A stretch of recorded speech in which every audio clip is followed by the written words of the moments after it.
central weight gain in both men and women and in children, infertility in both genders, fatigue, shortness of breath, which may or may not also have chest pain.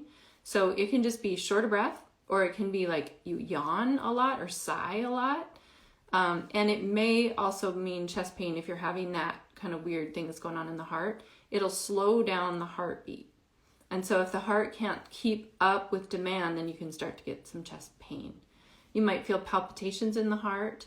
This is highly correlated with POTS, or postural orthostatic tachycardia syndrome. So someone who gets a speed up heart rate when they stand up too quickly, or even just normally, and can't standing. So, dysautonomia kind of things. Neurocardiogenic syncope, which means that your your heart is under demand, the neurology of your heart is under demand, it can't keep up, and so you just pass out. So the body just says, nope, we're just not going to move anymore. We're going to pass out. So if you're starting to get those kind of like, oh, I feel like I'm going to faint, or I feel like I'm going to, like my heart it needs to go faster and it's not, then that could be zearalenone.